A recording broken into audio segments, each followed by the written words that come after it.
Muito boa tarde a todas e todos. Com o quórum devidamente conferido, quórum completo, declaro abertos os trabalhos da 71ª reunião ordinária do Conselho Superior do Ministério Público de São Paulo, reunião do dia 26 de setembro de 2023.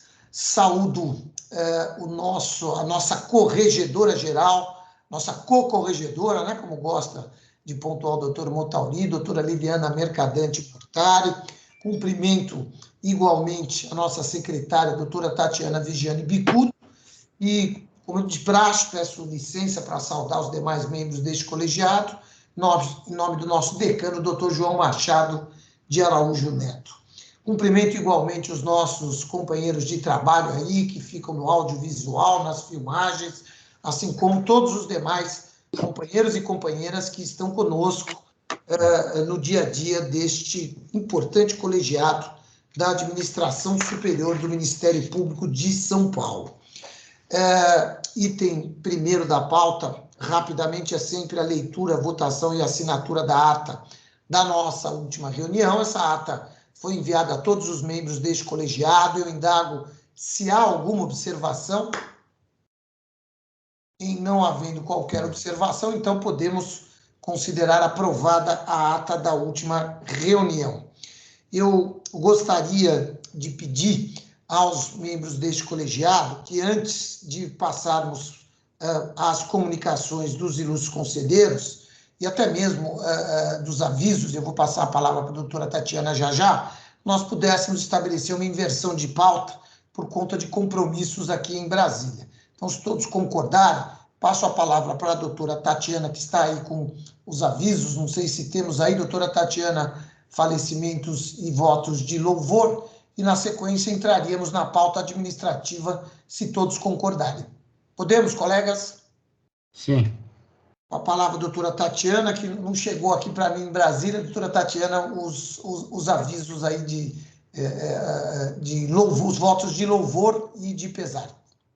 Há apenas 2 votos de pesar, um em decorrência do falecimento do senhor Luiz Fabiano Correia, pai da doutora Noemi Correia, terceira promotora de Araraquara, ocorrido dia 20 de setembro de 2023, e um outro pelo falecimento da senhora Maria de Lourdes Sobrinho, mãe do colega Mário Sérgio Sobrinho, 96º Procurador de Justiça da Procuradoria de Justiça Criminal, ocorrida no último dia 21 de setembro de 2023. Esses são os 2 votos de pesar, não há votos de louvor. Obrigado, doutora Tatiana. Doutor Antônio Calil.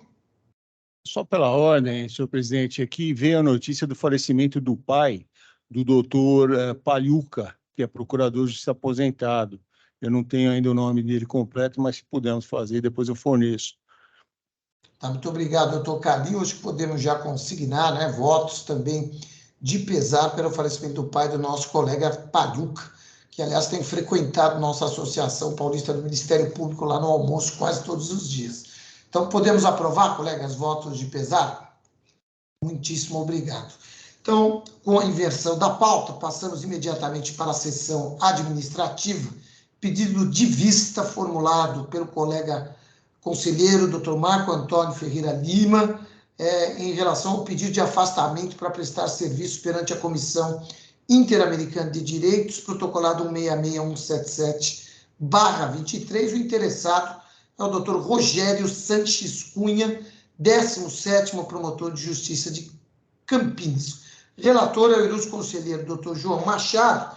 Já leu o voto, já há 7 votos favoráveis diante do pedido de vista do doutor Marco Antônio. Então, ele está com a palavra, por favor. Boa tarde a todas e a todos.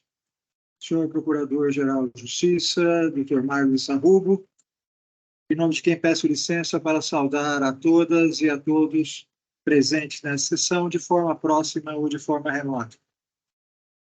Senhor Procurador-Geral de Justiça, pedi vista no presente procedimento e o fiz por entender que há determinadas situações aqui apresentadas que estão em descompasso com as outras concessões ou as outras permissões de afastamento já realizadas por esse Conselho, por essa Procuradoria-Geral de Justiça, e desde logo adianto que estou divergindo da digna maioria e do douto relator, a quem peço todas as vênias e a todos que peço as vênias possíveis para que possa divergir e apresentar o meu voto como apresento agora.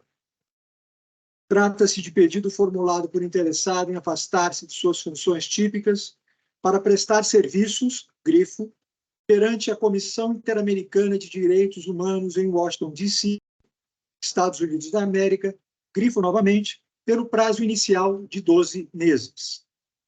Assinala que a Procuradoria-Geral de Justiça já manifestou sua concordância com os termos do edital de seleção para o referido programa que envolve o Conselho Nacional do Ministério Público, CNMP, e a Comissão Interamericana de Direitos Humanos, CIDH, da Organização dos Estados Americanos, OEA, bem como do Acordo de Cooperação Técnica datado de 5 de novembro de 2018 e do plano de trabalho que o instrumentaliza.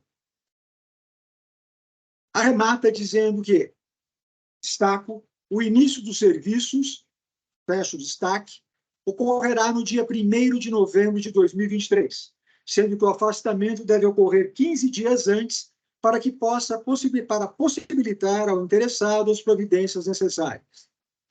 O interessado exalta a importância do programa, dizendo que, destaco, pela primeira vez, o Ministério Público brasileiro terá representantes em órgãos da OEA, fecho o destaque, assim como elenca os benefícios do programa de intercâmbio, dentre os quais a troca de experiência e conhecimentos, fortalecimento das capacidades, promoção da cooperação internacional, visibilidade, sensibilização, monitoramento e fiscalização, além do aprendizado sobre mecanismos de denúncia.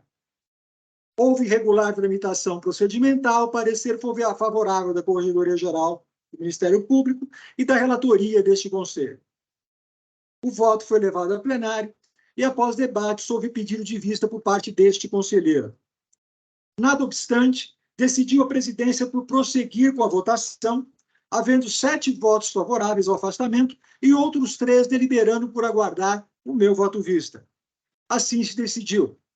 O egrégio Conselho Superior do Ministério Público, em reunião realizada em 12 de setembro de 2023, opinou, por maioria de votos, acolhendo o voto do relator conselheiro doutor João Machado de Araújo Neto, favoravelmente ao pedido de afastamento para prestar serviço perante a Comissão Interamericana de Direitos Humanos, em Washington, D.C., Estados Unidos da América, pelo prazo inicial, ele foi meu, de 12 meses, a partir de 1º de novembro do presente ano, formulado pelo Dr. Rogério Sanches Cunha, 17º Promotor de Justiça de Campinas, com observação da obrigatoriedade de cumprir oportunamente, no que couber, o disposto nos artigos 170, 175 do Regimento Interno do Conselho Superior do Ministério Público.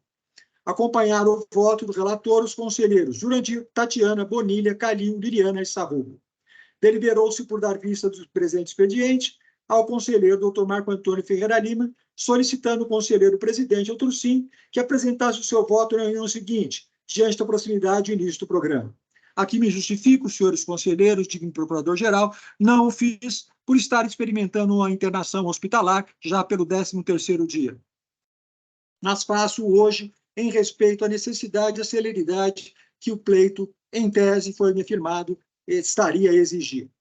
Feito esse relatório, passo a decidir, com todas as vênias ao ilustre relator, Dr. João Machado de Araújo Neto, e também aos que já anteciparam seus votos, não concordo com o afastamento, pelo menos na forma em que foi apresentado, por falta de amparo legal e por falta de amparo regimental.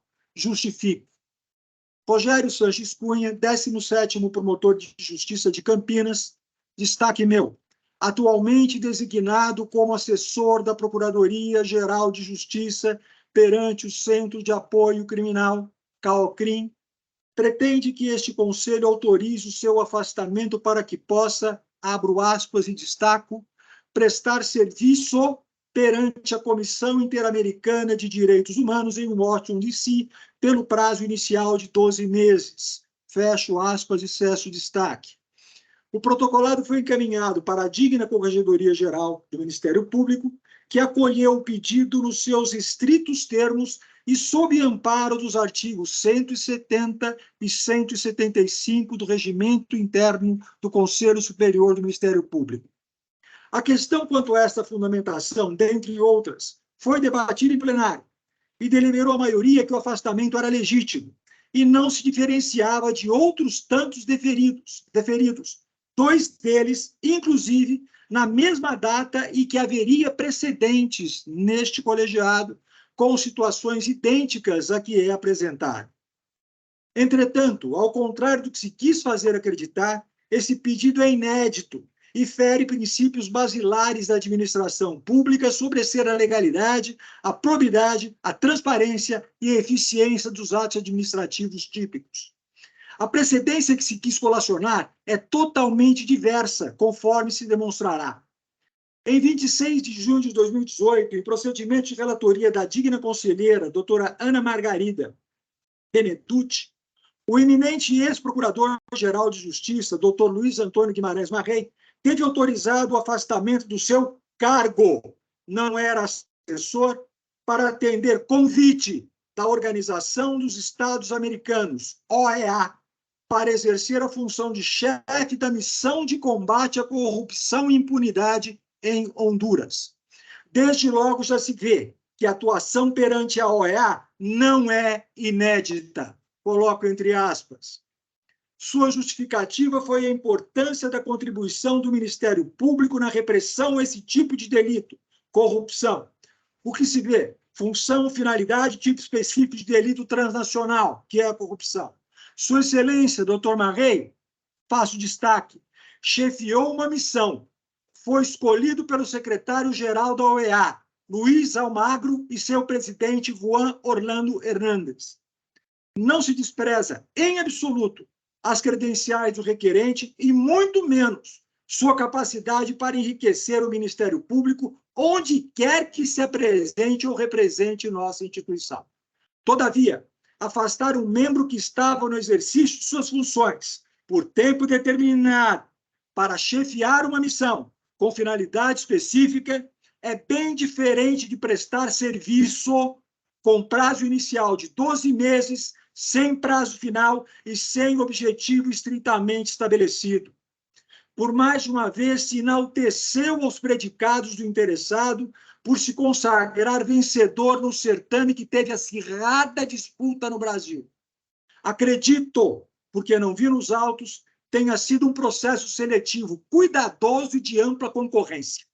Todavia, não vi mencionado o edital de inscrição ser divulgado no âmbito interno do Ministério Público do Estado de São Paulo, e muito menos comunicado a este Conselho Superior do Ministério Público. Pode-se dizer que não há obrigatoriedade em se fazer tais comunicados. Talvez não seja. Porém, a publicidade dos atos tonifica e dá musculatura a uma seleção interna, salutar a democracia, que é o pilar dessa instituição. Pode até haver ocorrido a publicidade externa, mas não se viu a interna. O interessado possui e reúne todos os méritos e títulos para se consagrar vencedor, tanto que o foi. Todavia, teria sido muito bom para o Ministério Público do Estado de São Paulo se tivesse mais de um representante, ou mesmo outro concorrente. Insisto, as credenciais do interessado são impecáveis. Conferir-se ao interessado na sessão anterior, em momento de votação, em caráter excepcional, o direito à tribuna, onde esse tentou justificar o seu pleito em inflamado discurso, mas ao menos ao meu sentir sem êxito. Primeiro porque nesse colegiado não há previsão, como por ele comparado e sugerido, com infelicidade. Há uma sentença quanto à sua parte dispositiva para aditamento de fato ou adaptação. Não vige da sua figura plena o princípio da oralidade nos atos praticados por esse Conselho Superior do Ministério Público neste sentido.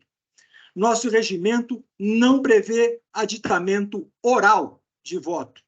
Isto foi sugerido por 3 vezes durante o julgamento do pedido de afastamento.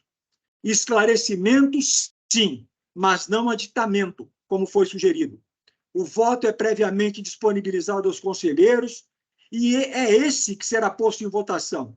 Se for o caso excepcional de se modificar ou acrescentar algo, se retira de pauta, se procede às alterações e se traz para a deliberação em sessão subsequente. Não se pode fugir da forma a pretexto de se atribuir celeridade, quando essa nem havia e nem há. Vou insistir que faço aqui hoje, como havia, pessoalmente, com sacrifício pessoal, não pedindo nenhum tipo de elogio por isso, mas o faço em respeito à necessidade do afastamento e aquilo que foi decidido, quando, na verdade, não estaria regimentalmente obrigado a apresentar o voto nessa oportunidade. O assodamento em se corrigir questões que, de forma clara, estavam incorretas, tanto que assumidas, especificamente quanto ao embasamento legal, sequer se aperfeiçoou, porque o voto foi aprovado mesmo com esse vício formal reconhecido, que foi um embasamento reconhecido aqui neste Conselho como sendo o embasamento incorreto, entretanto com a possibilidade de adaptação ou alteração futura, como foi aqui sugerido.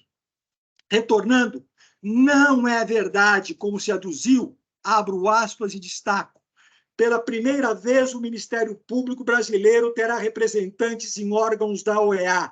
A representação do Brasil costuma ser exercida por defensores públicos, juízes e delegados. Das 3 vagas em disputa, 2 foram preenchidas por membros do Ministério Público da União e apenas uma por membro do Ministério Público Estadual, no caso do Ministério Público do Estado de São Paulo. Tiro destaque e fecho aspas. Uma vez que o Procurador de Justiça, Dr. Luiz Antônio Guimarães Marrei, já exerceu tal representação. E vou insistir, de forma absolutamente diferente da que foi aqui deferida por esse Conselho. Apenas para ilustrar e demonstrar a diferença entre o que o pretende interessado, que foi precedente nesse colegiado, há uma outra situação, mera elucidação, mero exemplo. A doutora Luísa de Souza Arruda, procuradora de Justiça, atualmente aposentada, por 2 anos atuou como promotora de justiça, não prestando serviço, indicada pela ONU no Tribunal Especial para Crimes Graves no Timor-Leste, entre 2001 e 2002. Vejam, prazo e funções pré-definidas e típicas, como promotora de justiça. Outro sim, o interessado não esclarece qual sua efetiva participação naquilo que denomina como Programa de Intercâmbio na Comissão Interamericana de Direitos Humanos, CIDH. O que tem é o objetivo de integrar a Secretaria Executiva da Comissão Interamericana de Direitos Humanos, CIDH, com a designação de membro associado da equipe, por um período de 12 meses a ter início em 16 de outubro de 2023. Qual é a efetiva função?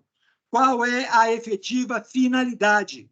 Qual é a efetiva intenção do afastamento? A cada momento há uma apresentação diferenciada. Não se vê prazo delimitado nesse ponto específico, o que se contradiz em tudo o que diz ao outro. Logo adiante, foi selecionado para prestar serviço de apoio à Secretaria Executiva da Comissão Interamericana de Direitos Humanos. Constando dos autos, bastando mera leitura, como foi sugerido de modo pouco elegante, pouco delicado para este conselheiro, abro aspas, 7, com essas considerações e nos termos da prévia declaração de aquiescência por parte da Procuradoria-Geral de Justiça, solicito seja autorizado, se assim requerido, o afastamento do promotor de justiça, Rogério Sanches Cunha, por suas funções pelo prazo inicial de 12 meses, podendo ser prorrogado uma vez, por igual período, mediante prévio acordo entre as partes, com a finalidade deste membro realizar prestação de serviço em Washington, D.C., Estados Unidos da América, perante a CIDH, fecho aspas, como foi apresentado. Aqui já se vê novo descompasso, não só dentro do que fará especificamente, mas também em relação ao período. Entretanto, dignos conselheiros, em respeito a preceitos administrativos primários, indaga-se como se justificaria essa aparente recomendação que destaco em seguida, é a de número 8. Ademais, considerando o elevado custo de vida em Washington, D.C., e o estratégico interesse público em se fortalecer a presença de membros do Ministério Público Brasileiro, prestando serviços no quadro da Comissão Interamericana de Direitos Humanos, requeiro se avalie a possibilidade de concessão de transporte e ajuda de custo pelo órgão de origem, nos termos do item 1.3 do edital de seleção do Conselho Nacional do Ministério Público. Concessão de transporte e ajuda de custo pelo Ministério Público. Isso não me parece claro. Isso não me parece estar devidamente ser algo já deferido mais de uma vez por esse Conselho, quando o afastamento se dá sem prejuízo dos seus vencimentos e demais vantagens, mas nunca com auxílio por parte do Ministério Público, considerando-se que o custo de vida em Washington é um custo de vida alto. Seria inédito, pelo menos nos limites do meu conhecimento, que o Ministério Público suporte gastos com transporte e ajuda de custos, além de pagamento integral de vencimentos e demais vantagens. Não é razoável a homologação e a concordância do que acreditamos ser mera recomendação, e assim espero. Como o próprio interessado afirma, o programa de intercâmbio permite que especialistas em direitos humanos, profissionais jurídicos e ativistas de diferentes países compartilhem suas experiências, conhecimentos, boas práticas. Isso enriquece a compreensão das questões de direitos humanos em diferentes contextos e ajuda na identificação de solução mais eficazes, fecho aspas. Entretanto, um programa de intercâmbio tem fins acadêmicos ou escolares. E o aqui se evidencia não é nenhum tipo de comportamento proativo, mas compartilhamento de experiências. Senhores conselheiros, consido a reanálise do que há em contradições entre o que foi e o que vai se exercer funções típicas. O que diz o interessado, o que se vê no edital, o que se vê no ofício e o que se vê no voto já qualificado como vencedor são atribuições distintas, assim como nos votos também já apresentados e já aprovados por esse Conselho. Seu afastamento tanto não está com o objetivo definido que se embasou em afastamento para estudo no exterior, bem diferente daquilo que aponta o interessado. O artigo 170 do Regimento Interno do Conselho Superior, por força do ato número 2 de 10 do Conselho Superior do Ministério Público, de outubro de 2010, passa a ter a redação, ao que passo, vejo, vou me permitir não ler, até por conta do pedido que foi feito por Sua Excelência, o Procurador-Geral, de que nós tivéssemos uma sessão mais breve. O pedido de afastamento para frequência será dirigido ao Conselho e conterá a justificação da sua conveniência, bem como o período pretendido. Segue a sua leitura, que está no voto e é do conhecimento de todos e de todas. Aqui o que se verifica é uma prestação de serviço perante a Secretaria da Comissão Interamericana de Direitos Humanos em Washington, D.C., pelo prazo inicial de 12 meses. O voto vencedor segue na esteira do erro formal ou mencionar dispositivo regimental, mencionado acima por mim no voto, alheio aos fatos, ou seja, tendo atendido aos requisitos previstos na normativa acima e justificando a pertinência entre as atividades que irá desenvolver no intercâmbio e atividades por ele exercidas da instituição. O próprio voto reconhece, destaco, extenso período de afastamento, e menciona programa de intercâmbio para fins institucionais. Ficam outras questões a ser esclarecidas. O interessado está há alguns anos, inclusive houve uma discussão na sessão em curso, daquela sessão, quanto ao tempo de afastamento. Primeiro se falou em 7 anos, posteriormente se corrigiu para 4 anos e meio. O interessado está há alguns anos distante da sua atividade fim, promotor de justiça, estando como assessor no centro de apoio há pelo menos 5 anos. É professor em cursos preparatórios em escolas do Ministério Público de São Paulo, Mato Grosso, Santa Catarina, participante de redes sociais, autor de livros e proprietário de cursos. Realiza essas atividades de forma remota e é notório que, por mais de uma vez, também de forma virtual, representou a digna Procuradoria-Geral de Justiça nos tribunais superiores. Pois bem, à vista disso, pergunta-se: o interessado vai se afastar de suas atividades como youtuber, como está identificado em um dos seus diluídos currículos? Irá se afastar da coordenação pedagógica e como professor dos cursos RSC Online e JustPlay? Irá se licenciar de suas atividades acadêmicas? Em caso negativo, exercerá suas atividades de forma presencial ou exercerá de forma remota? A sua participação para prestar serviço será de forma totalmente presencial ou será também realizada de forma híbrida em Washington, D.C.? Dada a festejada relevância desta participação, não poderia o interessado ter antecipadamente solicitado uma apresentação para esclarecer essas dúvidas perante esse Conselho Superior do Ministério Público? Não que tivesse obrigação, mas diante da complexidade e o ineditismo, sim, teria sido muito útil para esse colegiado. A respeito disso, o afastamento está alijado de esclarecimentos e apresenta contradições entre o pedido e os editais, sem publicidade interna, sendo que o próprio pedido é formulado com o timbre do centro de apoio que o interessado integra e do qual ainda não se afastou. Destaco: o pedido não especifica se o afastamento dará consta em vencimentos, esclarecer se essa ajuda de custos de transporte mencionada será suportada pelo Ministério Público do Estado de São Paulo. O pedido não estabelece o tempo indeterminado não é regimentalmente previsto nem da forma apresentada. Não especifica o que é prestar serviço no singular e até onde se conclui, não está esclarecido se está pretendendo se afastar das funções de assessor ou se está pretendendo se afastar das funções de promotor, sendo que quem está assessor não se afasta da assessoria, porque assessoria não é cargo. Outro ponto muito obscuro, estar em prestar serviço como assessor de um assessor, não sei se foi bem isso que eu entendi. Senhores conselheiros, a instituição passa por um momento de lacunas em seus quadros, gerando sacrifício de toda a ordem às promotoras e promotores de justiça, muitas vezes obrigados a acumular cargos e funções.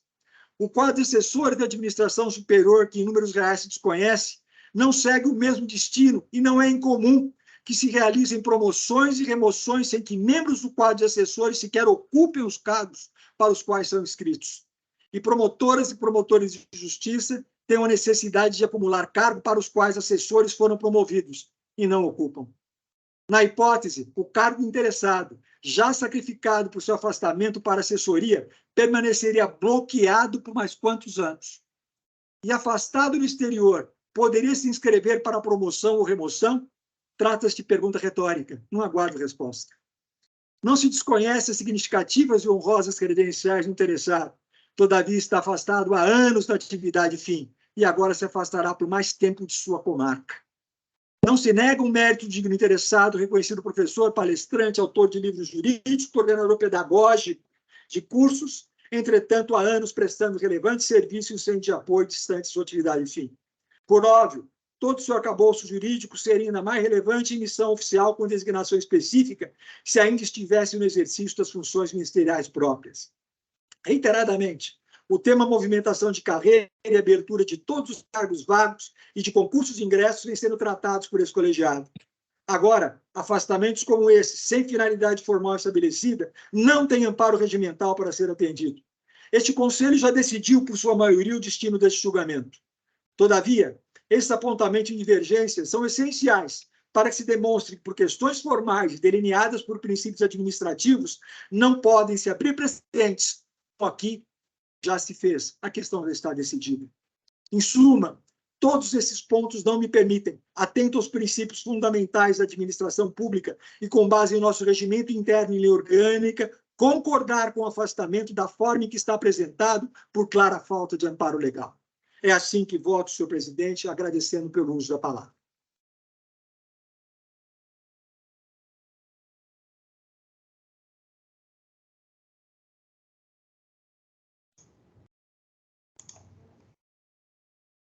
Voto do Dr. Marco Antônio em debate. Alguém quer se inscrever para se manifestar? Senão prosseguiremos com as votações. Doutora Liliana Mortari, por favor. Boa tarde a todos, colegas, senhor procurador-geral, aqueles que nos ouvem e assistem. Eu só gostaria, embora eu já tenha antecipado o voto da corregedoria na sessão em que discutimos esse caso, eu gostaria apenas de sugerir à Procuradoria-Geral, Vossa Excelência, que o afastamento se desse nos termos em que rotineiramente se faz, que é sem ônus para a instituição. Então, era isso que eu gostaria de acrescentar ao meu voto, e muito obrigada pela palavra. Muito obrigado, doutora Liliana. Mais alguém quer se manifestar? Nenhuma manifestação. Eu indago aos conselheiros que já votaram, se querem acrescentar algo aos respectivos votos. Não. Então, faltam votar. Doutora Tatiana, não sei se me ajuda. Quem que faltaria votar aqui? Pela ordem do dia, é o doutor Saad, o doutor Giuliotti e o doutor Ponte. Então, para o voto, doutor Saad, por favor. Muito obrigado, senhor presidente. Boa tarde a todos. Esse afastamento. Eu acompanho o excelente e muito bem fundamentado voto divergente do eminente conselheiro Dr. Marco Antônio Ferreira Lima. Muito obrigado. Doutor Pedro Giuliotti. Obrigado, senhor presidente. Data vênia do doutor relator, doutor João Machado de Araújo Neto, adiro integralmente ao substancioso voto do eminente conselheiro Marco Antônio com as seguintes observações. Não concordo com o afastamento por absoluta falta de amparo legal e regimental. Não há previsão de afastamento para prestação de serviços. A prova disso é que o deferimento foi fundamentado tanto pela Egrégia Corregedoria quanto pelo douto relator no artigo 170 do Corregimento Interno do Conselho Superior, que versa sobre frequência de cursos no país ou no exterior, que evidentemente não é o caso. Também porque, como foi dito pelo conselheiro Marco, a instituição passa por um momento de lacunas em seus quadros, gerando sacrifícios de toda a ordem às promotorias e promotores de justiça, muitas vezes obrigados a acumular cargos e funções. Lembrando ainda que, dias atrás, a Procuradoria de Justiça, Geral de Justiça, publicou aviso sobre insuficiente quantidade de substitutos para cobrir férias e declarou na sessão deste conselho, a pedido meu, de promoção e remoção na entrância inicial, a impossibilidade da movimentação na pirâmide da carreira pelo mesmo motivo. Diante deste quadro, é totalmente injustificável o afastamento de um promotor por tão longo período de tempo, desfalcando as já defalcadas promotorias de justiça. Por fim, não se desconhece as significativas e honrosas credenciais do interessado. Todavia, não me parece compatível que o cargo de promotor de justiça, com o cargo de promotor de justiça, o afastamento para prestar serviço como assessor de um assessor.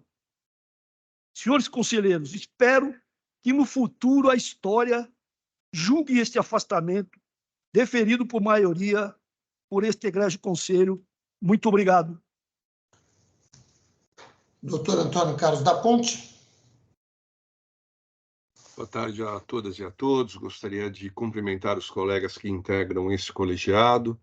Quero saudar também os colegas que acompanham essa sessão de forma remota, assim como cumprimentar os nossos colaboradores. O voto do eminente conselheiro Marco Antônio Ferreira Lima, ele não só delimitou a questão, como ele deu a ela os contornos corretos que ela merece, não é? No momento em que promotores precisam previamente dizer se terão condições ou não de tirar férias em janeiro, levando em conta a necessidade de substituição que não é garantida, quando concursos são realizados para provimento de cargos, dada a escassez existente na carreira, nós estamos autorizando um colega a atuar como assessor de um assessor na Comissão Interamericana de Direitos Humanos. Nós não estamos autorizando um colega a ocupar o cargo destinado aos juristas na Comissão Interamericana de Direitos Humanos. Acho que essa é uma situação muito particular e peculiar.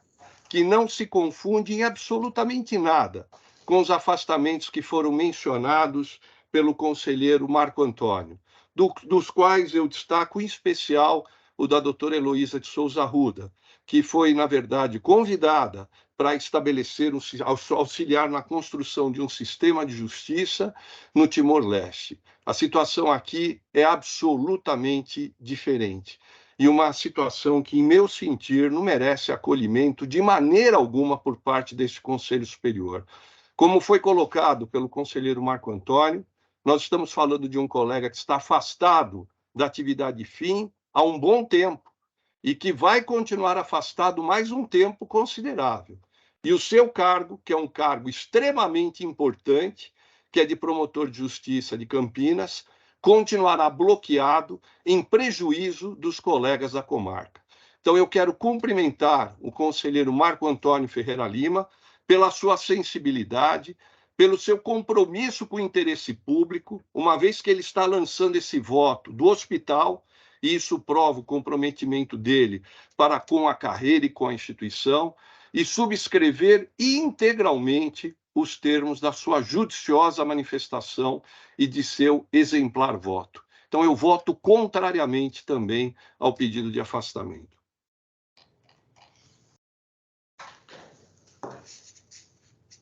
Proclamo, portanto, o resultado final. São 7 votos favoráveis, 4 votos contrários.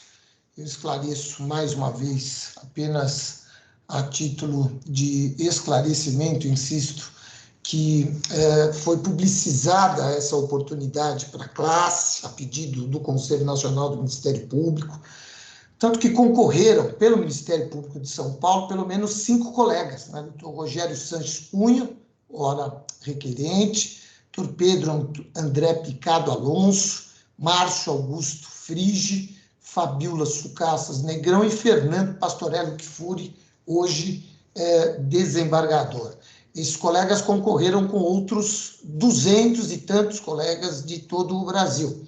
Trata-se, na verdade, de um termo de cooperação, de um acordo de cooperação feito pelo Conselho Nacional do Ministério Público com a Comissão Interamericana de Direitos Humanos. 3 colegas, eu insisto, foram selecionados. O colega Vladimir Aras, do Ministério Público Federal, e o colega Tiago, do Ministério Público do Distrito Federal. Estas instituições prevêem e já aprovaram, inclusive, ajuda de custos e etc. e tal. Não há esta previsão aqui no Ministério Público de São Paulo, de maneira que esta é uma questão que será, há um requerimento aí do colega, que será observada pela Procuradoria-Geral de Justiça dentro dos parâmetros legais. De maneira que, ao contrário do que apontou o ilustre prolator do voto divergente, eu considero por demais relevante a participação, diferente, como de fato foi a participação do doutor Marrei, que trabalhou, na verdade, em Honduras ou Costa Rica, já não me lembro mais, mas acho que foi em Honduras, doutor Heloísa Arruda, doutor Antônio Osório, exerceram papéis diferentes. Este, de fato, é inédito, ninguém teve este papel. Agora, irão outros colegas do Ministério Público, dentro de um convênio, que é importante destacar e pontuar, doutora Tatiana, peço que fique na ata, de um convênio do Conselho Nacional do Ministério Público com a Corte Interamericana de Direitos Humanos, que é um órgão da OEA, Organização dos Estados Americanos.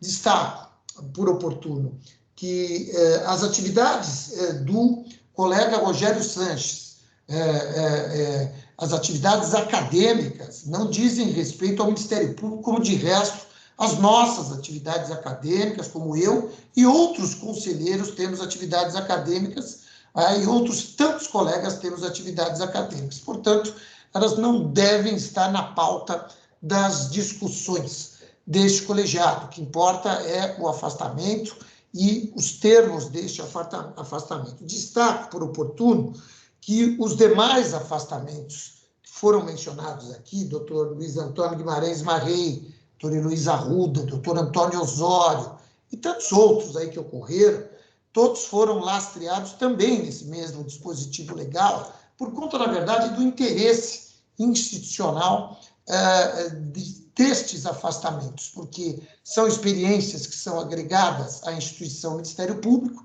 são experiências que nós levamos para outros países, não é? E esta mesma justificativa, quero crer, esteja presente nesta hipótese e, portanto, proclamo o resultado final, 11 votos, são 7 votos a 4. Destaco por oportuno que, ao assumirmos a Procuradoria-Geral de Justiça em 2020, nós contávamos com um número muito grande de cargos vagos, não é? Em função de mais de 150 aposentadorias que aconteceram nos anos de 2018 e 2019. Destaco que, de lá para cá, a Procuradoria-Geral de Justiça já incorporou à carreira aproximadamente 200 colegas, trazendo equilíbrio a essa questão dos cargos, e já temos um concurso público em andamento, deverá terminar até março, mais tardar abril do próximo ano. Os colegas devem estar tomando posse aí mais ou menos em maio do próximo ano. Destaco que a questão das férias, ela não deve ser, na minha visão, levada a debate neste contexto. Em primeiro lugar, porque o aviso de férias ele é necessário muito mais para a organização das férias, diante do grande número de saídas nos meses de janeiro e de julho, não é? De maneira que eu fico aqui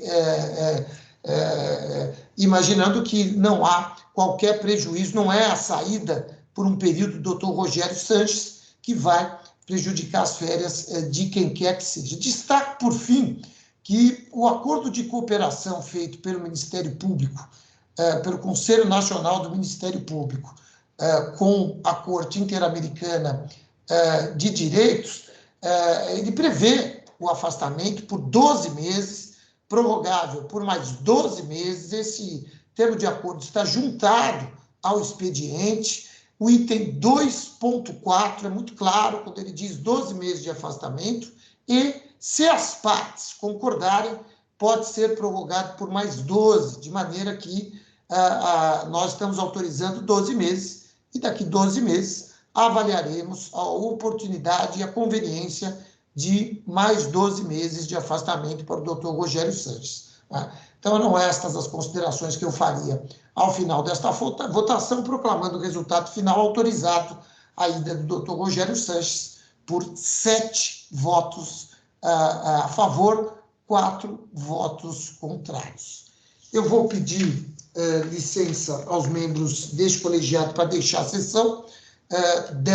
Faltam 10 minutos para as 15 horas. Eu tenho uma reunião agora na Comissão de Constituição e Justiça da Câmara dos Deputados, é aqui ao lado, então vou me deslocar rapidamente para lá e pedindo licença para deixá-los, desejando que tenhamos todos aqui uma excelente segunda metade desta reunião e passando a presidência dos trabalhos ao meu querido amigo, ilustre decano deste colegiado, doutor João Machado de Araújo Neto. Desejo saúde, harmonia e uma boa segunda metade da semana a todas e a todos. Muito boa tarde, com a palavra, doutor João Machado. Muito obrigado, doutor Mário Luiz Arrubo. Agradecemos a presença e a participação de Vossa Excelência em nossa sessão e desejando bom êxito na continuação de seu trabalho em Brasília. Bem, doutora Tatiana, me parece que passaremos as comunicações dos conselheiros, não é isso? Na ordem que o senhor quiser, ou nós podemos seguir a sessão administrativa, que há mais 2 itens, um item de autorização para residir fora da comarca e um item extra-pauta, que é o pedido de afastamento para evento jurídico, ou voltar para Então, comunicações e depois terminarmos a sessão administrativa. Acho que Senhor poderíamos... presidente, Pois não, senhor pois não, presidente. doutor. Pô, desculpe interrompendo, tinha uma questão de ordem, não deu tempo, Pois o doutor Mário Sarrubo teve que sair rapidamente. Eu queria pedir a Vossa Excelência que a Secretaria providenciasse, com todo respeito, a publicação do meu voto, senhor presidente. Pois não. A doutora Tatiana... Obrigado, senhor. Pois não. Então, podemos continuar na sessão administrativa? Eu acho que doutor Araújo? seria Tá mais prático, né? Então, é um pedido de autorização para residir fora da comarca. O interessado é o doutor Lucas Ribeiro Travaim, terceiro promotor de Presidente Venceslau, protocolado 170448-2023. O relator é o conselheiro doutor Ponte. Doutor Antônio Carlos da Ponte, deseja se manifestar? Eu acho que todos receberam o voto de Vossa Excelência. Sim, senhor presidente, eu acredito que, na verdade, o pedido de afastamento eu estou concordando, eu disponibilizei o voto aos colegas. Perfeito. Se não houver nenhum voto contrário, nós poderíamos aprovar votando em bloco essa solicitação. Perfeito. Estou manifestando favoravelmente, senhor presidente. Perfeito. Muito obrigado, doutor Antônio Carlos da Ponte. Alguém a contrário? Então, está aprovado por unanimidade o voto do eminente relator, doutor Antônio Carlos da Ponte. E a 3... o item extra-pauta, que ingressou, de relatoria do doutor Saad, e ingressou extra-pauta porque foi um pedido feito a semana passada pelos colegas que pretendem participar desse seminário na Espanha. Já foram autorizados outros colegas, e o relator é o doutor Saad. Então, o pedido agora é do doutor Zenon Lutufo Técios, 8º promotor de Justiça do Patrimônio Público e Social, e doutora Milene Comployer, 14ª promotora de Justiça Criminal, protocolado 178-795-23. Também o pedido da doutora Aline Zurca Zavalha Vicente Alves, 92ª promotora de Justiça Criminal da Capital, protocolado 179378/23. E, por fim, o pedido da doutora Beatriz Lopes de Oliveira, 85ª promotora de Justiça Criminal da Capital, protocolado 179425/23. Todos de relatoria do doutor Saad por dependência. Todos os eminentes colegas, integrantes desse colegiado, receberam os votos do doutor Saad Maslum. Alguém é contrário? Podemos aprovar em bloco? Então, estão aprovados em bloco os votos do eminente relator, doutor Saad Maslum. Não há mais assuntos na sessão administrativa, e agora voltamos, então, senhor presidente, à sessão de comunicação dos conselheiros. Muito obrigado, doutora Tatiana.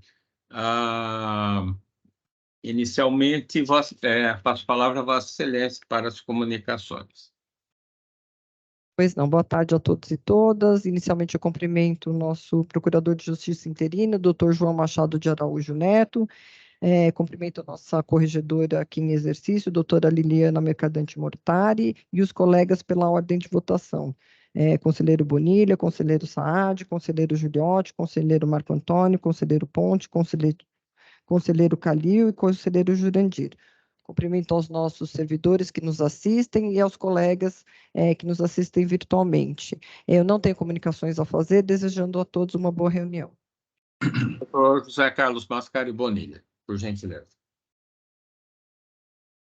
Senhor presidente, doutor João Machado de Araújo Neto, senhora corregedora-geral do Ministério Público em exercício, doutora Liliana Mercadante Mortari, senhora conselheira secretária, doutora Tatiane Vigiane Bicudo, senhores conselheiros, doutores Antônio Calil Filho, Pedro de Jesus Juliotti, presentes, e os que se encontram acompanhando na forma remota como eu, doutores Jurandir Norberto Marsura, Antônio Carlos da Ponte, Marco Antônio Ferreira Lima, Saad Maslum, senhoras e senhores servidores e a todos os que nos assistem e nos acompanham virtualmente, eu desejo uma ótima tarde, que tenhamos uma boa reunião de trabalho.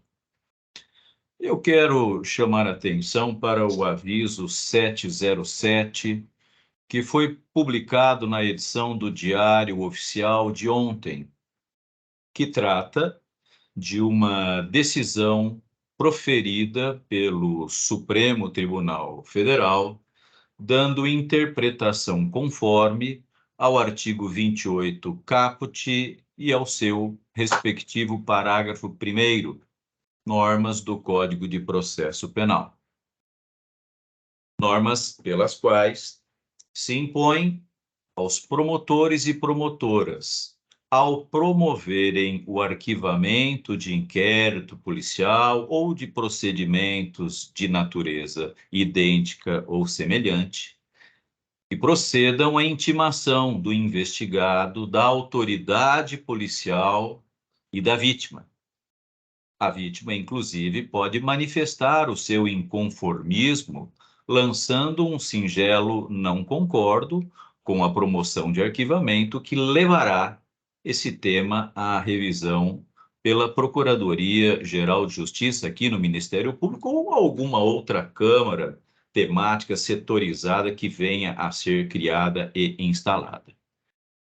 A questão que se coloca e que me parece assaz preocupante, porque acaba impondo mais deveres, mais obrigações nos ombros das promotoras e dos promotores de justiça que trabalham nas promotorias de justiça, é agora absorver-se uma atividade que antes era desenvolvida pelo cartório judicial. Sabemos todos que tanto a autoridade judicial quanto a autoridade policial estão dotadas de uma equipe de material humano que nós podemos dizer que é sim um cartório que dá vazão a determinadas atividades do dia a dia.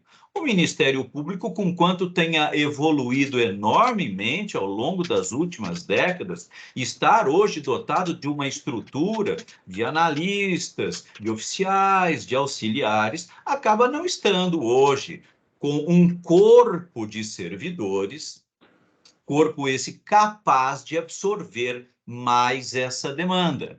Então fica a preocupação. O promotor e a promotora, ao promoverem o arquivamento, deverão eles mesmos determinar a intimação da vítima, da autoridade policial e do investigado?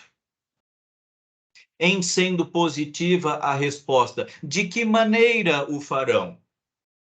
Qual é a maneira pela qual se intimará o investigado, o delegado de polícia e a vítima? Não é? Há também a necessidade de que seja lançado no procedimento uma certidão. É preciso que se certifique o decurso do prazo, a expedição da intimação, se decorreu o prazo e houve manifestação da vítima ou não houve. É preciso que se proceda à juntada de alguma documentação. Pode, por exemplo, a vítima manifestar o seu inconformismo e, ao ser intimada da promoção de arquivamento, apresentar as suas razões, mais ou menos extensas, não importa.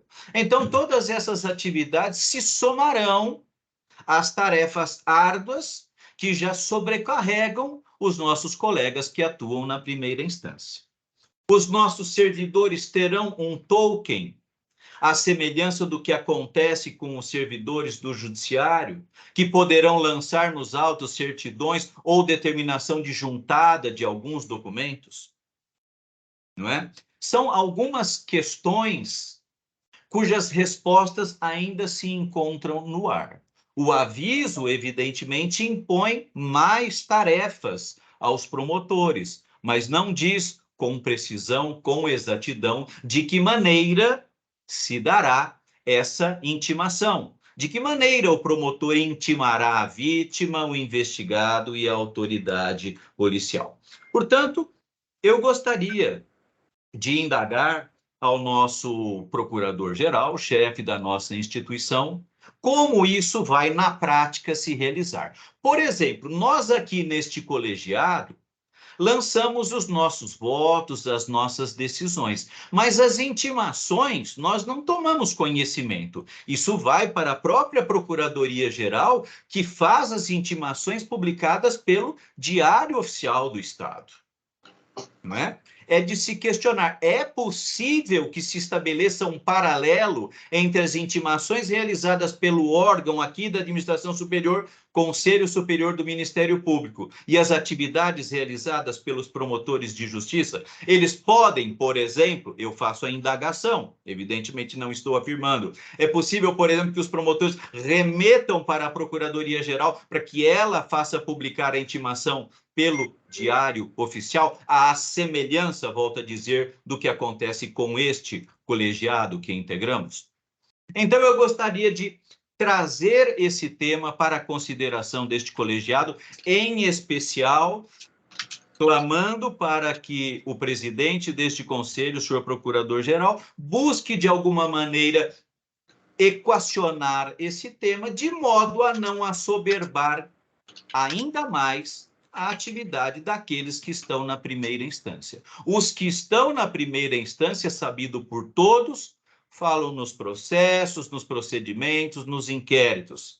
Fazem as audiências, atendem ao público, fazem as diligências externas, enfim, vivem um mundo muito mais sobrecarregado do que o mundo daqueles que estão na segunda instância. É preciso que não percamos isso de vista. É preciso que nos lembremos sempre que os colegas da primeira instância já se encontram com um volume muito assoberbado de trabalho. E impor a eles mais deveres e obrigações, sem o correspondente fornecimento de uma infraestrutura compatível, adequada, é evidentemente procurar inviabilizar a atividade da primeira instância. Portanto, na medida em que eu trago esse tema, eu também solicito para que a Procuradoria-Geral encete os máximos esforços possíveis no sentido de dotar as promotorias com uma infraestrutura material de pessoal consentânea para que possa ser absorvida essa nova demanda. Eu agradeço, portanto, a atenção de todos. Lhe devolvo a palavra, doutor João Machado, nosso presidente, para a continuidade dessa sessão. Muito obrigado. Doutor Saad Maslum, por gentileza. Cumprimento Vossa Excelência, doutor João Machado, digno presidente desta sessão. Cumprimento também a eminente corregedora em exercício, doutora Liliana Mercadante Mortari, doutora Tatiana Vigiane Bicudo, doutor Pedro de Jesus Giuliotti, doutor Marco Antônio Ferreira Pinto, doutor Antônio Carlos da Ponte, doutor Antônio Calil, doutor Jurandir Marsura, doutor Bonilha. Cumprimento também todos os demais integrantes do Ministério Público que nos assistem e aqueles que nos auxiliam à realização destas sessões. Senhor presidente, hoje eu venho manifestar a minha completa solidariedade à Igreja Corregedoria Geral do Ministério Público do Estado de São Paulo, aqui representada na pessoa da excelentíssima senhora Corregedora Geral em exercício, doutora Liliana Mercadante Mortari. Eu acredito profundamente na importância das instituições que sustentam a nossa democracia no valor inegável de jornalismo responsável e ético. Senhor presidente, ao tomar conhecimento da nota pública divulgada pela Igreja Corregedoria Geral do Ministério Público de São Paulo, é imprescindível reconhecer a integridade e o compromisso dessa instituição com princípios fundamentais como o contraditório e a ampla defesa. Estes são pilares do nosso sistema jurídico e devem ser respeitados intransigentemente. A missão do Ministério Público é crucial para a manutenção do Estado democrático de direito e é inadmissível que qualquer órgão de imprensa distorça informações sem a devida checagem, especialmente quando envolve acusações a uma instituição tão relevante. A impessoalidade, a legalidade e a moralidade são valores que devem guiar não apenas a administração pública, mas todos nós, cidadãos comprometidos com a verdade e com o progresso da nossa sociedade. Desse modo, é lamentável que acusações unilaterais e imprecisas busquem desacreditar a honradez de órgãos que trabalham diuturnamente em prol da justiça e da sociedade. É importante que a imprensa realize sua função de fiscalizadora com responsabilidade ética e veracidade, sempre buscando ouvir todas as partes envolvidas, garantindo assim a correta informação à população. Reitero aqui o meu apoio e a minha confiança à Corregedoria-Geral do Ministério Público de São Paulo, ao Corregedor-Geral, Dr. Motaurice Oquete de Souza, à eminente vice-corregedora, a doutora Liliana Mercadante Mortari, e a todos os demais membros e servidores que integram a Corregedoria-Geral do Ministério Público de São Paulo, e rogo para que sigam firmes em sua missão, cientes de que nós reconhecemos e valorizamos sua atuação ética, transparente e dedicada. Que este momento sirva como reflexão sobre a importância da veracidade e da responsabilidade na disseminação de informações e que, juntos, fortalecidos, continuemos a construir um país mais justo e transparente para todos. Muito obrigado.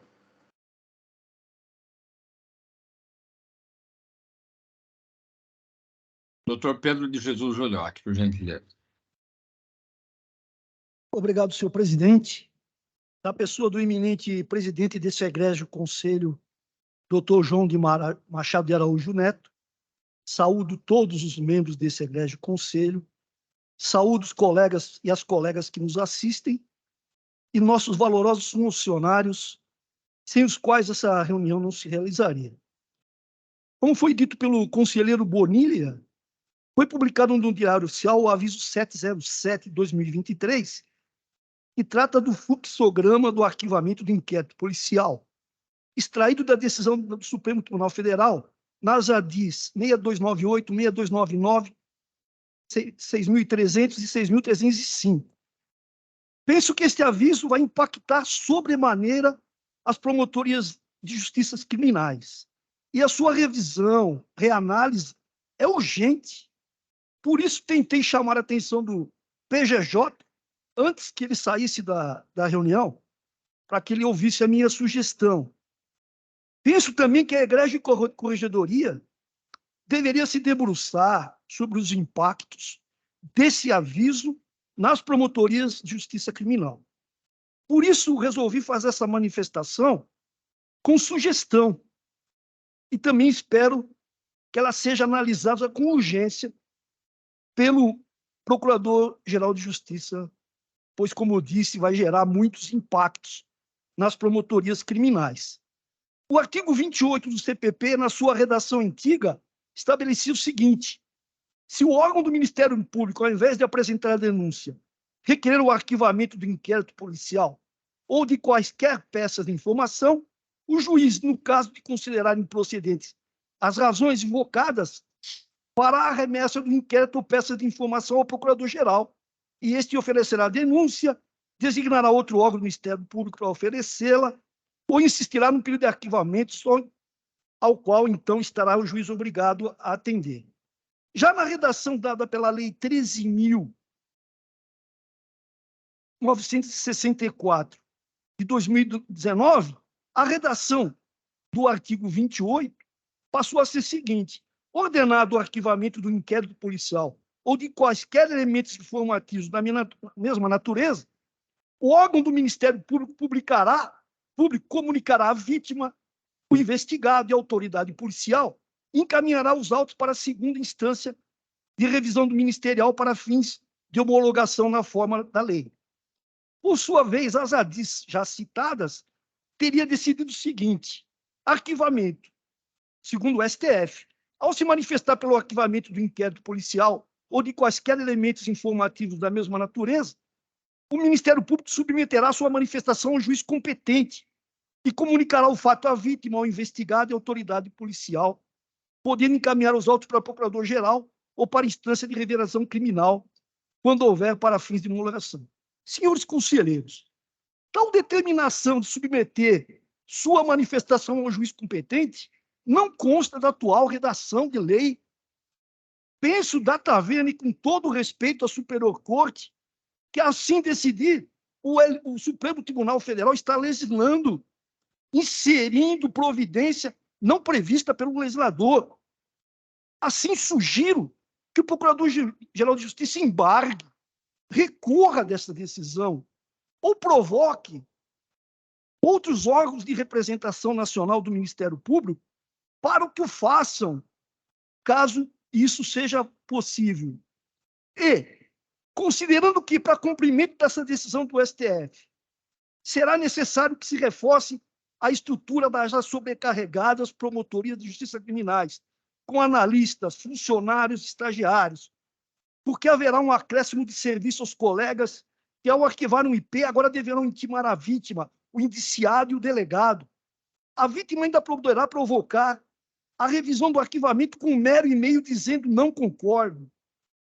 Considerando que há necessária a criação de inúmeros procedimentos, como foi muito bem citado aqui pelo conselheiro Bonilha, procedimentos que ainda não existem, considerando que a necessária estruturação das promotorias não poderão ser feitas no curto espaço de tempo para atender esse ato, considerando que o acordo não foi publicado e sequer começou o prazo para embargos de declaração. O extrato da ata confere uma espécie de vacácio para a implementação do juiz das garantias máximo de 2 anos.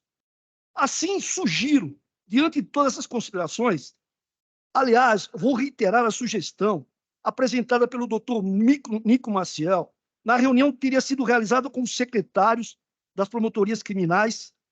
Espero também que essa sugestão seja analisada pela Egrégia Corregedoria. Seja articulado junto ao Tribunal de Justiça de São Paulo, que, pelo que consta, não pretende alterar nada por enquanto, que a nova sistemática fosse implementada quando eles instalassem o juiz de garantias. Eles vão ter tempo de instalar o juiz de garantias. Nós temos que ter tempo também para instalar esse novo fluxograma que vai impactar demais as promotorias criminais. Nós acabamos de falar aqui que não há promotores para cobrir férias, que não há promotores para cobrir, para que se faça remoções e promoções, que não há funcionários, não há estagiários, e nós vamos impactar dessa forma as promotorias criminais. Assim teríamos tempo suficiente para pensar com calma e a forma menos onerosa de cumprir esses atos burocráticos. Até porque há entendimento que eventual recurso da vítima deveria estar disposto na nossa lei orgânica, e não está. Um dos motivos da vacácio de 2 anos, isto é, a readequação da normativa. Ora, se o tribunal vai ter 2 anos para implantar o juiz de garantias, por que o Ministério Público não pode ter esse mesmo vacácio para implantar essa estrutura que vai sobrecarregar? Não há dúvida disso. Não há dúvida disso. Por fim, não consigo enxergar nenhum empecilho do Tribunal de Justiça no adiamento do cumprimento desse fluxograma determinado pelo STF. Até porque o Tribunal de Justiça continuará com o controle judicial do inquérito. Muito obrigado, senhor presidente. Perdoa pelo tempo tomado aqui dos senhores, mas eu entendo que a reavaliação, o reexame desse ato é fundamental aí para que a gente possa adequar o serviço dos nossos promotores, das nossas promotoras que estão na linha de frente aí. Muito obrigado, senhor presidente. Doutor Marco Antônio Ferreira Lima, por gentileza. Senhor presidente, doutor João Machado de Araújo Neto, em nome de quem peço licença para saudar a todas e a todos presentes à sessão, seja de forma presencial, seja de forma remota. Eu gostaria, primeiro, em aderir à manifestação do conselheiro Saad Maslum, quando a atuação da nossa corregedoria é colocada em xeque por conta de matérias jornalísticas que nem sempre podem ser confiáveis e também tentando atingir a mácula, a honra de colegas que há muito são atuantes e há muito têm revelado um trabalho institucional sério. Peço licença para, em nome da nossa corregedora aqui em exercício, doutora Liliana Mercadante Mortari, me solidarizar com a manifestação trazida por Sua Excelência, doutor Maurício Alcaide de Souza, e demonstrar publicamente a minha confiança no trabalho que Vossas Excelências têm realizado e desenvolvido na nossa corregedoria, com seriedade, num trabalho muito mais de orientação do que de punição, e demonstrando que não se curvará a ataques pequenos como esses que vieram a tentar macular a atuação de vossas excelências.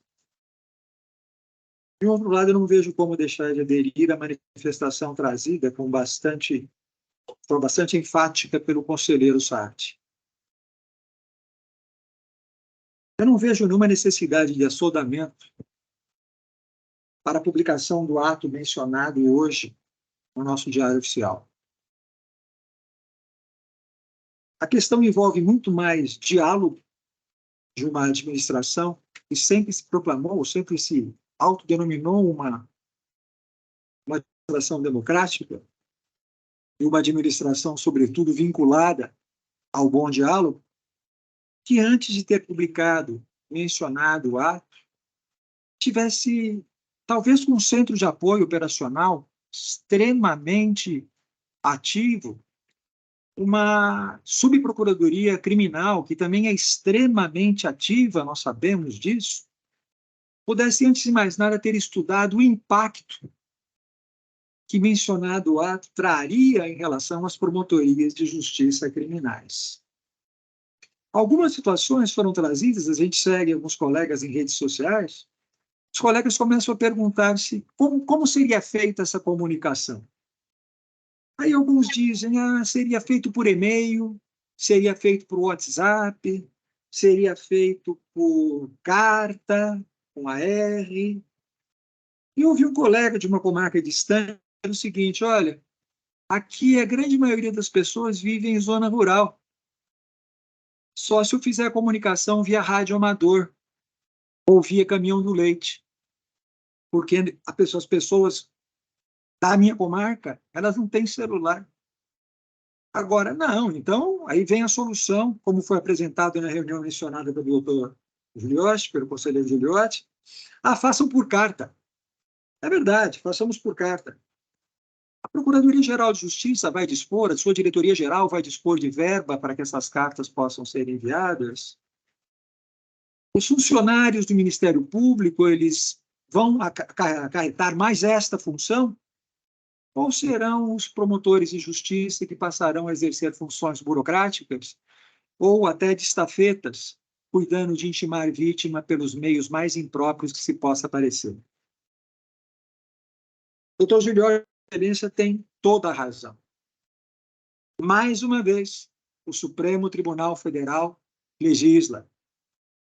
Mais uma vez, o Supremo Tribunal Federal legisla para uma realidade que não é a realidade deles, para uma realidade que é a realidade nossa.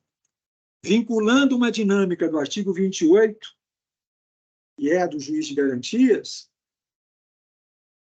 e análise do arquivamento, se é possível, se é viável, que isso se dê da forma que está apresentada e mencionada no ato.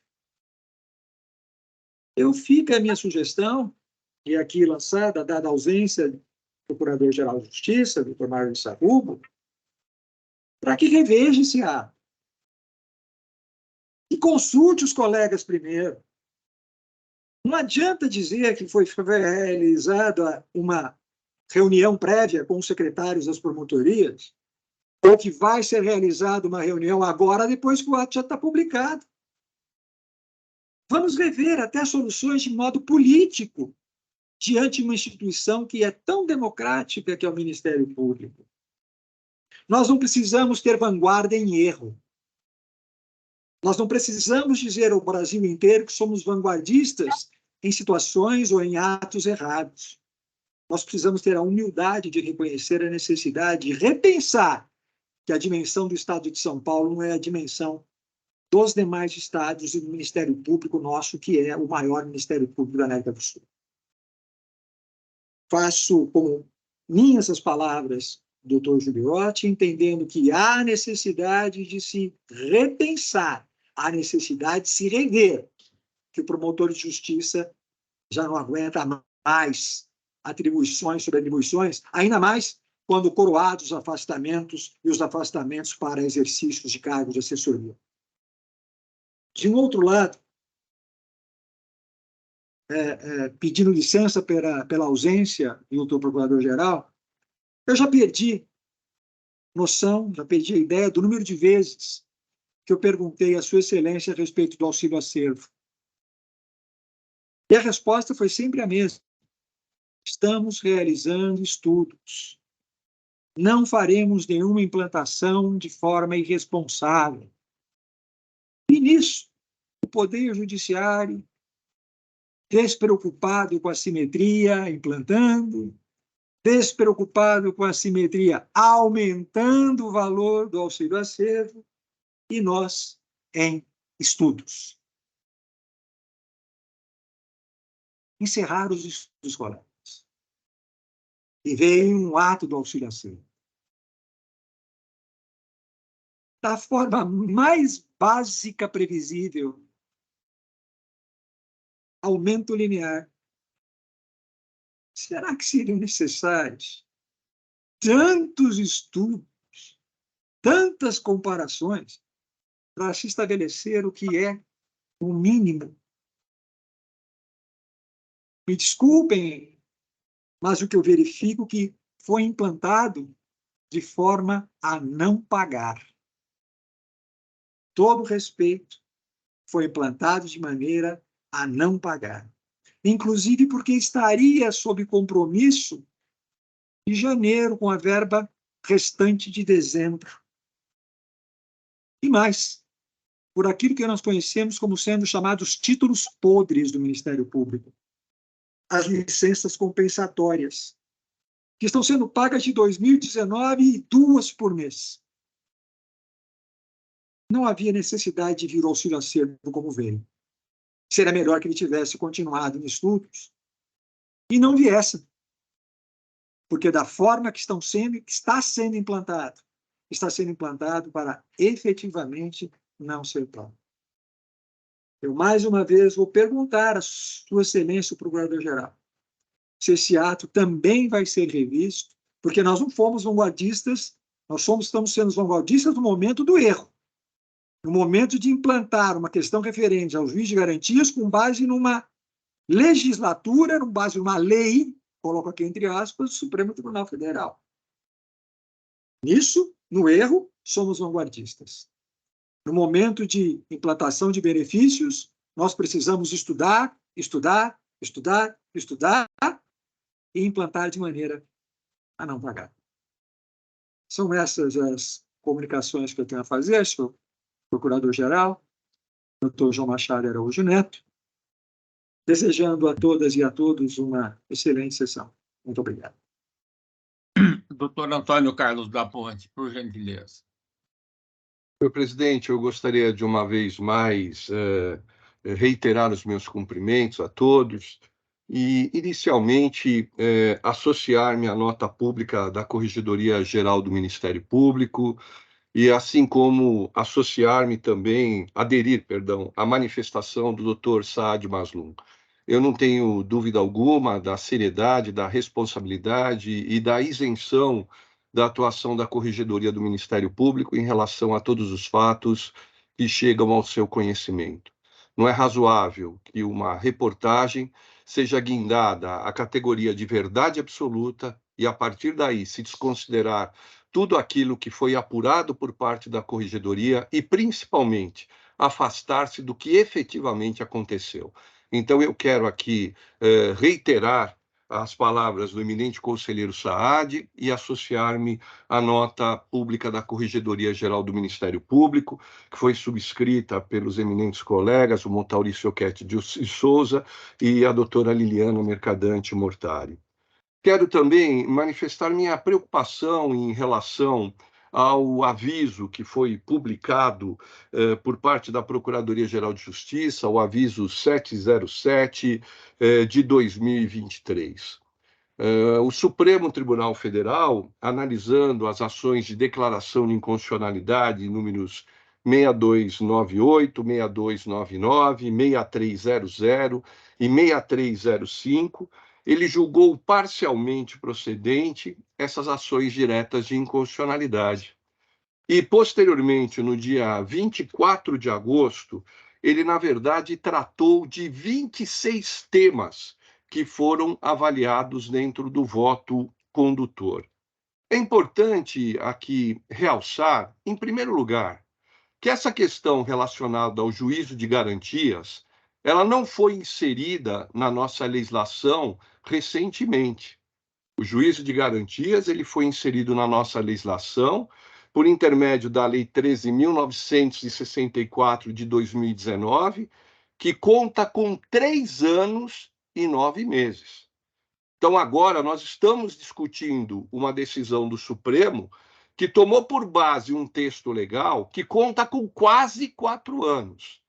E existem algumas informações absolutamente básicas que o Ministério Público ainda não teve a publicidade delas. Quantos são os inquéritos policiais arquivados diariamente no Foro da Barra Funda? Quantos são os inquéritos policiais arquivados diariamente em cada uma das promotorias de justiça do Estado de São Paulo? Essas informações são fundamentais, mesmo porque esse aviso, ele, na verdade, tenta tratar de um tema que ainda não foi enfrentado suficientemente pelo Poder Judiciário do Estado de São Paulo. Aliás, a implantação do juízo de garantias ela foi estabelecida em 12 meses. E esses 12 meses a partir da publicação da ata do julgamento, que seriam prorrogados, poderiam ser prorrogados uma vez mais por outros 12 meses. Então é importante, em primeiro lugar, que o Ministério Público de São Paulo venha opor embargos de declaração, para que algumas questões fundamentais elas sejam efetivamente enfrentadas. De acordo com o que foi decidido pelo Supremo, todas as vezes que houver uma promoção de arquivamento, deverá haver a cientificação da vítima, daquele que foi investigado, do juiz de direito e da Procuradoria-Geral. Então, a primeira indagação é o juiz de direito que vai proceder à homologação da promoção de arquivamento, ou é a Procuradoria-Geral de Justiça que vai proceder a essa homologação? Uma segunda dúvida me acomete. Nos casos em que o promotor ele requer o arquivamento com reconhecimento da prescrição, da decadência, que são matérias de mérito, quem é que vai prolatar a sentença? Me parece que a sentença tem que ser prolatada por parte do juiz de direito, uma vez que o Procurador-Geral de Justiça não prolata sentenças. É importante aqui relembrar as lições do saudoso professor Hélio Bicudo, não é? Professor Hélio Bicudo, que em 1956 escreveu um artigo extraordinário tratando da natureza jurídica do arquivamento do inquérito policial, exteriorizando que, em alguns casos, o arquivamento do inquérito policial ele funciona não como uma mera decisão, mas como uma verdadeira sentença de mérito. Há uma outra questão. Se surgirem novas provas e o inquérito policial tiver que ser reaberto, a quem será dirigido o pedido? Ao Procurador-Geral de Justiça ou o pedido deverá ser dirigido ao juiz da comarca? Nós temos uma subprocuradoria de políticas criminais. Isso me leva a crer que nesses 3 anos e 9 meses, ela e o centro de apoio tiveram condições suficientes para planejar como é que se operacionalizaria essa intimação de vítimas, essa intimação de averiguados, assim como a cientificação da autoridade policial. Dizer que isso pode ser feito por intermédio de WhatsApp, quando a maior parte das pessoas não tem WhatsApp, sequer e-mails, nós precisamos regularizar isso. Nós precisamos criar estrutura para a promotoria de justiça poder atuar. Então, protagonismo não significa tomar a frente sem qualquer tipo de estratégia. Protagonismo significa, num primeiro momento, criar estrutura suficiente a cada um dos integrantes da carreira, porque são eles que, na trincheira, defendem o Ministério Público brasileiro.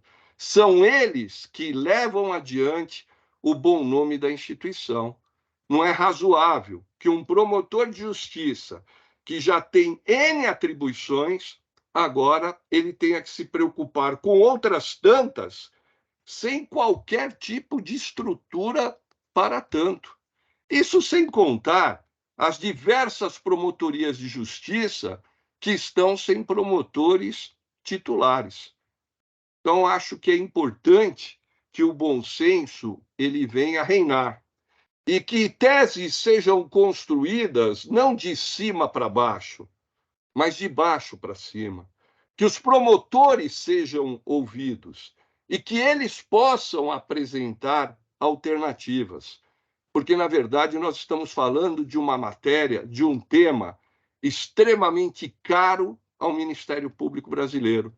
Um tema que precisa, sim, ser tratado com cuidado, que precisa ser tratado de modo à satisfação do interesse público. Então, o primeiro caminho é opor embargos de declaração a essa decisão do Supremo, sim.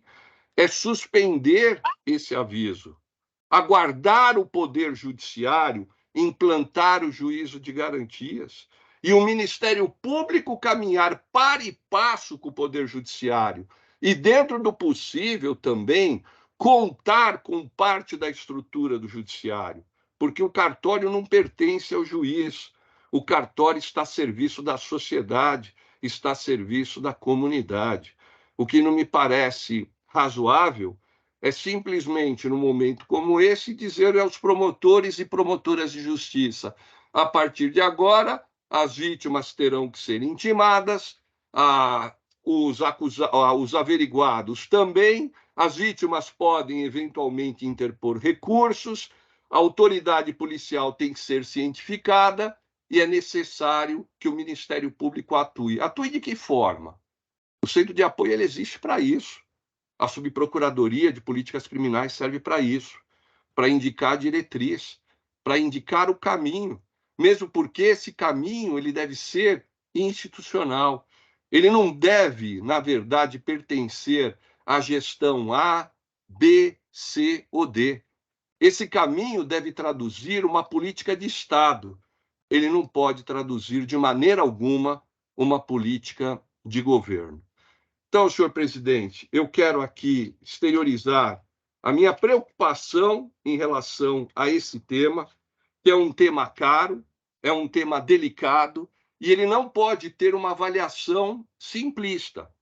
Nós não podemos acreditar que todo e qualquer pedido de arquivamento pode ser retomado a qualquer tempo. Tem situações em que há sentença, sim, e o Ministério Público tem que ter uma estratégia para atuação. Ele precisa indicar o caminho. E isso certamente compete ao Ministério Público de São Paulo, que deve conduzir e não ser conduzido. Agora, conduzir por intermédio de passos seguros, estruturados. Isso significa, sem dúvida alguma, assumir uma posição destacada. Eu insisto uma vez mais, não é? Não há que se falar em iniciativa desprovida de lastro para apontar eventual iniciativa favorável à instituição. Muito pelo contrário. O Ministério Público ele deve apontar de forma clara, objetiva e cuidadosa quais serão os passos a serem seguidos. E eu insisto, nós estamos falando de uma lei que está vigente há 3 anos e 9 meses. Tempo mais do que suficiente para que a matéria fosse estudada e fosse devidamente regulamentada, em que pese a decisão do Supremo, instituindo o juízo de garantias, ser uma decisão recente, mas com um resultado que era altamente previsível. Então, agora compete a cada um de nós proceder à contribuição para que essa adequação venha a ser feita em benefício do Ministério Público, ouvindo os principais atores, que são as promotoras e os promotores de justiça. Eu quero também aqui, finalizando a minha intervenção, aderir à fala do conselheiro Marco Antônio, quando ele aponta a preocupação dele em relação ao auxílio acervo. O Ministério Público de São Paulo tem que ter paridade de vencimento, sim, com a magistratura. Aliás, a magistratura de São Paulo, ela tem em vários momentos apontado para a resolução do CNMP, que cuidou do auxílio acervo, por ser essa resolução ampla e, evidentemente, abranger os interesses tanto da magistratura quanto do Ministério Público. Então, são essas, senhor presidente, as minhas considerações, e eu quero desejar a todos os colegas uma excelente reunião. Doutor Antônio Calil Filho, por gentileza. Boa tarde a todas e a todos. Agradeço a concessão da palavra.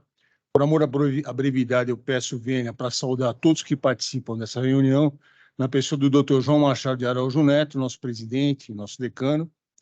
E quero fazer aqui também coro à manifestação dos colegas que me antecederam em relação à nota publicada pela nossa Corregedoria Geral, refutando informações veiculadas na imprensa no sentido da sua atuação. A Corregedoria Geral do Ministério Público sempre foi um exemplo de atuação, sempre foi um exemplo de eficiência, um paradigma, e eu me lembro que em várias oportunidades ministérios públicos de outros estados pediram auxílio à nossa Corregedoria para resolver problemas em seus estados, usando a expertise da nossa Corregedoria Geral. Então, faço coro à manifestação dos colegas que me antecederam, enaltecendo a qualidade do trabalho da Corregedoria.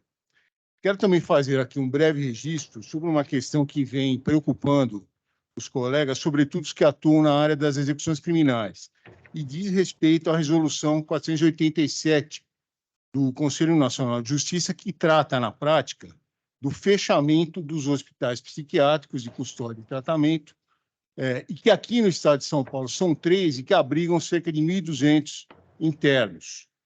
Essa resolução ela tem prazo para ser cumprida, esse prazo já está em andamento, há um projeto de lei sendo votado que visa coibir essa resolução ou mudar os seus efeitos, e hoje, na prática, eu tive conhecimento de uma decisão do juiz da 5ª Vara das Execuções Criminais, Dr. Paulo Sorci, em que, ao tratar da internação de um paciente, que é inimputável e deveria ser remetido a um desses hospitais, e já com vistas ao cumprimento da resolução, ele reconheceu a inconstitucionalidade dessa resolução na sua decisão, obviamente por via difusa, e tenho aqui a cópia da decisão, acredito que isso aí estará disponível depois para quem quiser consultar. Então, eram esses os registros que eu gostaria de fazer, agradeço a oportunidade de fala e desejo uma boa reunião. Doutor Jurandir Norberto Marsura, por gentileza. Obrigado, senhor presidente. Boa tarde a todos. Eu inicio cumprimentando Vossa Excelência. Hoje aqui, desempenhando o papel de Procurador-Geral de Justiça em exercício e presidente desse conselho.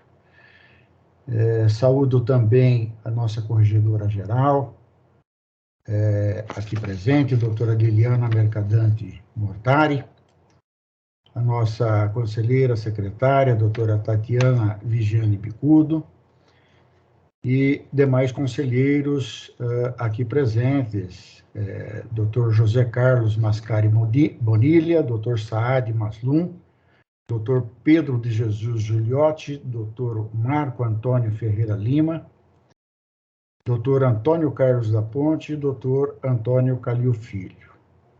Quero também prestar solidariedade à Corregedoria Geral do Ministério Público de São Paulo, aqui muito bem representada pela doutora Liliana, subscrever a nota pública divulgada e me associar à manifestação dos colegas que me precederam em relação a essa matéria. Não tenho comunicação a fazer, desejando uma ótima reunião a todos. A seguir, passo a palavra à eminente Corregedora-Geral em exercício, doutora Liliana Mercadante Mortari, por gentileza.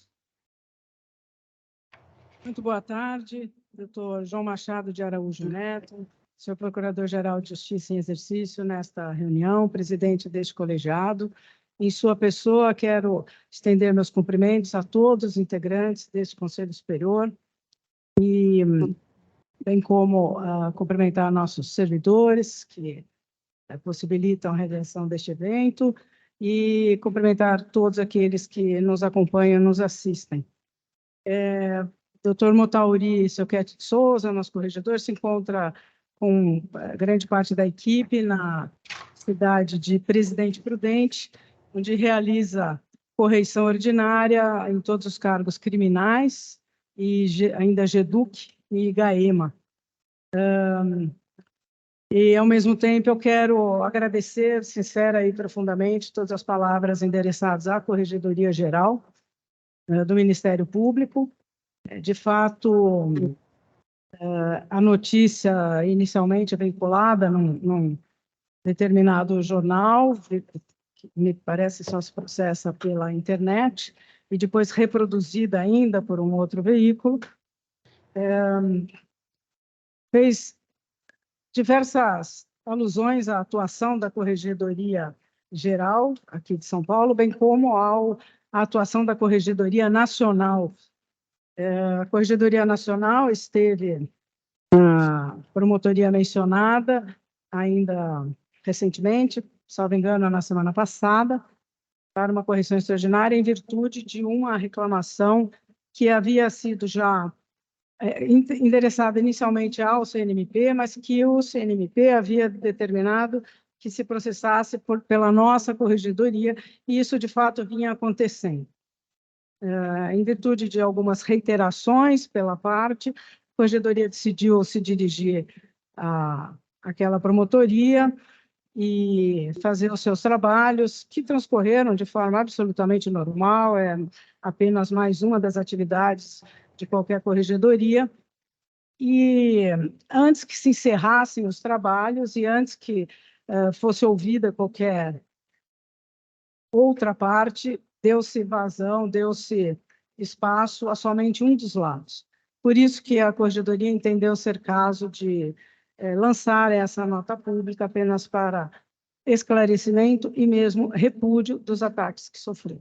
Então, novamente, eu quero agradecer profundamente a confiança que os senhores depositam no nosso trabalho e dizer que estou à disposição, caso os senhores desejem outros esclarecimentos, que podemos, me parece, até fazermos após essa reunião, se for o caso, mas são essas as observações que eu gostaria de fazer, doutor João, agradecendo pela oportunidade. Muito obrigada. Eu saúdo a excelentíssima senhora Corregedora-Geral, doutora Liliana Mercadante Mortari, saúdo a senhora secretária, doutora Tatiana Vigiane Bicudo, em nome de quem peço licença para saudar os demais integrantes deste colegiado, saúdo também os nossos sempre dedicados servidores e também os eminentes membros do Ministério Público e demais pessoas que acompanham esta reunião.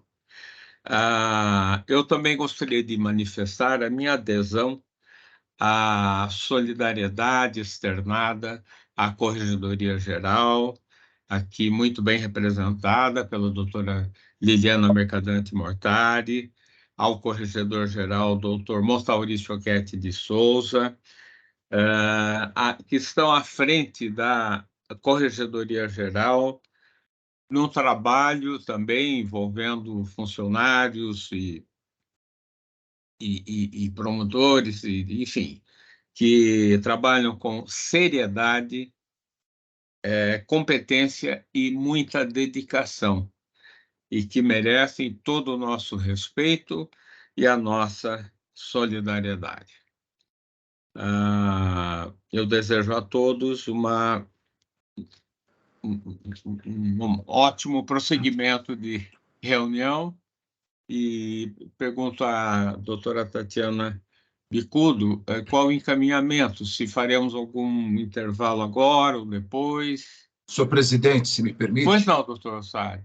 É apenas para consignar minha adesão à manifestação dos ilustres colegas, doutor Giuliotti da Ponte, Marco Antônio, a respeito do aviso 707 da Procuradoria-Geral de Justiça. Só para consignar isso. Muito obrigado. Pois não. Muito obrigado, doutor Saad. Doutora Tatiana. Pois não, eu também gostaria de consignar meu apoio à corregedoria, solidariedade pela seriedade do trabalho executado tanto pelo Dr. Mutauri na atual gestão, quanto pela doutora Liliana, também como pelos demais corregedores que os antecederam. A sessão administrativa se encerrou, então podemos passar à sessão de julgamentos, mas eu solicitaria se podemos fazer um intervalo para uma água, café, porque aqui está muito quente, doutor João. Verdade, interessante. Tudo bem, perfeito. Então, vamos fazer um intervalo, então. Muito obrigado. Doutora Tatiana, em seguida, qual será o link? Inicialmente tem um link de julgamentos e depois tem um link de julgamentos sigilosos. Então, iremos para o próximo link não sigiloso. Pois não. Doutor João, eu gostaria de me despedir dos senhores e, eventualmente, se houver necessidade, estou à disposição para participar de eventual julgamento. Muito obrigado, doutora Liliana. Agradecemos a presença, a participação, sempre honrosa para nós, viu? E vamos, então, ao intervalo. Muito obrigado, doutora Liliana.